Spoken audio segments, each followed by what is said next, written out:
ne savait que ça la mandenge nini. C'est pourquoi quand Jacob a botami, et c'est lui qui devrait maintenant, Nanzela na ye kokokisa, Makambunkolo alobaki na Abraham. Et c'est extraordinaire. Un jour, Rachel dit à son mari, donne-moi des enfants. Pesanga, bana. Tobot sangai, sinon tu n'as pas. Et son mari Jacob a réprimandé. Abina comme une zambe. Na place en zambe pour na pesa yo, bana obenga mtu nazo pekisa yo po botate. Ezaki mwa libaku. Oh, quand Dieu voulait maintenant kokokisa makamwana nyonso tout. Promesse à pesaki que il fallait mokili mobimba et pambolama nanzela ya Abraham. C'est là où nous voyons l'intervention de Madrango. Parce que azambuma auto fruit oyo sala qui exploit na katanda kwana. Comment un simple fruit ou bien un arbre, une plante peut influencer affection, toko influencer ndako moko famille moko boye mbuma kaka. Parce que Dieu parle dans le langage. Le langage de l'Éternel est le langage à batouté. Culture ya nzambe est la culture ya batouté. Dieu a sa façon de voir et de présenter les choses. Il n'a pas koya mbangu mbangu, mais nkolo abande koya par rapport à l'alliance, oya abande ko traiter na batu, oya linga ko lekela la banzela, oya linga ko leka pour que aya ko se manifester. Parce que Dieu avait besoin que batu bana ko adorer sur la terre, parce qu'après le péché, l'adoration n'était plus possible. Mais alinga ko zo n'importe qui te mais nzambe asala kinini abandi ko bongisa mutu moko nda bongisa ki na nzela wana. Oh, Jacob azalaki mutu oyo nzambe aye ko sala makambo ebele pona ko kokisa maintenant plan wana. Yango moni ke nzambe tangu Jacob tangu azui basi na yemi bale atie bango na ndako moko azobota te mais lokola Rachel azaki moi salingaki mingi Rachel abandi ko tie ba pression. Un jour le premier fils de sa sœur, parce que on a dit histoire wana wamona ke mobali moko abali bana tata moko. Donc Jacob abalaki bana papa moko mama moko. Abali yaya abali peleki. Normalement il fallait pas vivre na kimia parce que bazaki makila mo papa moko bamona ke mobali oyo aza mobali na biso. Mobali oyo aye ko pesa biso kolongola biso quand même soni a pesi biso valeur. Mais ce n'est pas ça qui était dans la pensée de Dieu. Nzamba za komona makamu susu. Ribin auti zamba ko kendeko luka ba bleu parce que bleu ezalaki d'habitude ndenge zaki na ba population ya Orient ya ngone zalaka lokola repas na bango nourriture na bango basala mapa na bleu et akendo rozwa ko luka moisson ya bleu po aya na ngona ndaku parce que e bande ko servir bango na kolia na mamuno soto. Mais ce jour-là accueilli na bilanga po akende ko zwa bleu. Mais akeko kutana réalité mususu akeko kutana mbuma oto bengi mandrango. Na Genèse chapitre 30 à partir du verset 14 à verset 15 bazolo bela yango. Je sais que na Matéa et Koya, ton abémission Koya, nous allons parler cela en profondeur. Ah tozolinga ko expliciter d'une manière un peu générale pour na ko pesa bato likanisi. Il y a télévision oyo makamuni ne ko sa na bato. Parce que bato belé pe basali ba télévision mais peut-être ça pour ba monana, pour ba yeba bango. Mais nous n'avons pas besoin que bato ba yeba biso mais ba yeba mokeli. Ba yeba nkolo. Pe ba yeba tango ba yeba nzambe, ba ko comprendre pe likanisa nzambe na ntina bo mona bango eza nini. C'est pourquoi tant ribe a ke comment na fruit wana je crois que ba yo karango. Mais ça qui possibilité peut-être comment na ngote. Or ces fruits be cet arbre eza na ba vertu ebele ce que luke yo kola yango même na ba tango ya kala ezala ki nzete ba tout bazale ko luka ba mona parce que ba vertu na yango e bande ko bikisa batu na ba maladie ba vertu nango e bande ko longola même stérilité ba vertu nango e bande ko sala makambo ebele ba benga yango même légumes ya fécondité ndunda oyo pesaka fécondité na kata bo mona moto Alors, tant que Ribé a vu Yango, vite, il chercha à retourner chez eux. Azonga ki nanda kuna bango, aye ko laksa maman na ye. Maman, talambu mama drango rabi, moi nango zu yango wapi. Et loko eza recherché to lukaka yango. Comment tu as pu faire pour avoir ça? Directement, Rachel a yoki li solo. Aye pe mbang. Abi nini? Abi non, madrango rezao. Madrango. Léa, ndekonanga ya mwasi. Pardon Sorolingi. Donne-moi de ces fruits. Nalia yango, pardon pesanga yango. Oh. Léa s'étonna. Mpe alobi oh Rachel. Et koki na yote. Ndongo zwaki mobali na ngai. Ozi mobali na ngai. Olingi lisusu. Ozwa fruit ya madrango ya mwana na ngai. Likamba libala euti wapi. Ake norebiseke no ekoki te. Ozwaki mobali na ngai ozwa sumbuma oyo. Donc azo comparer même libala na mbuma wana. Ça que mbuma wana n'était pas seulement un simple fruit, mais ces fruits-là avaient des explications cachées. Et ça qui n'a pas makambo ebele. Cela annonçait déjà le message de la rédemption. Annonçait déjà le message de la rédemption. Agola la nanda kunayo. Lelo Jacob akokene na sukunayo. Ça dit un homme qui n'est pas moi si, ça dit ezaki likamama se quitter. Parce qu'aujourd'hui il perd de sens nango. Mais dans les temps, na bateau bazana mission, na bateau nzama bengi bayebi que chambre eza mystère mobimba parce que la vie est là. Parce que la chambre plutôt est consacrée. La chambre ezana makambo yo, ça représente na kati ya vie, le mariage en soi.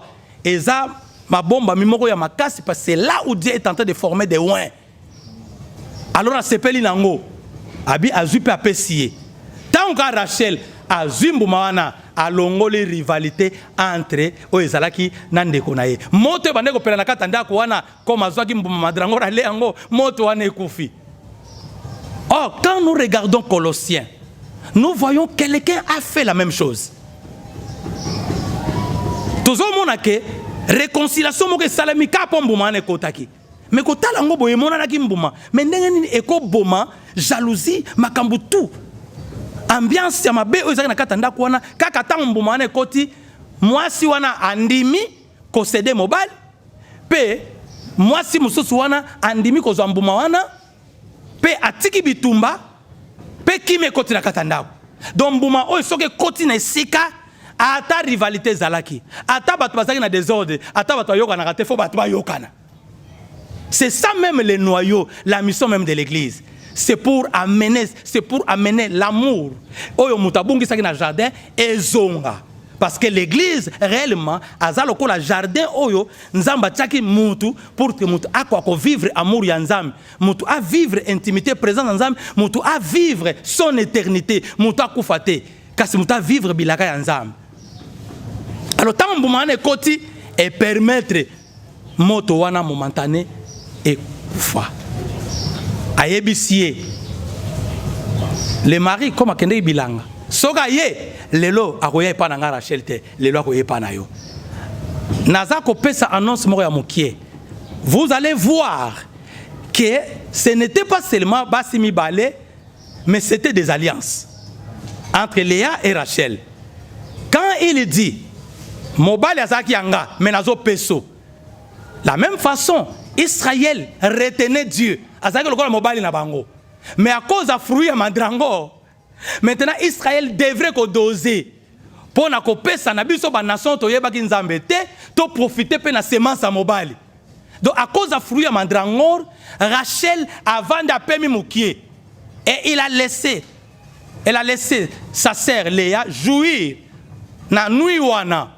Et non seulement na nuit wana, mais moi période wana si mako zwambuma madrangor ndeko na ye akwa ko bota bana mibale lisusu tango sedaki mbuma wana et pas Léa et Rachel tango Rachel azo sepela ba prouesse ya nzete wana pe ya mbuma wana ndeko na ye azo bota na Jacob. Lorsque Israël a tikali kaka ko sepela na kombo Nzambe aza ya biso, yaba tata na biso, yaba patriarche na biso, mais nous les nations aujourd'hui, nous sommes en train yako sepela avec le nom de Christ qui est Yeshua Amashia.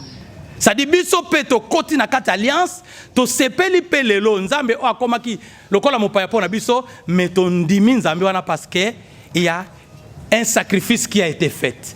Donc les lots ondimi to comme libota ya nzambe biso tozali lokola ba Léa Israël aza lokola Rachel.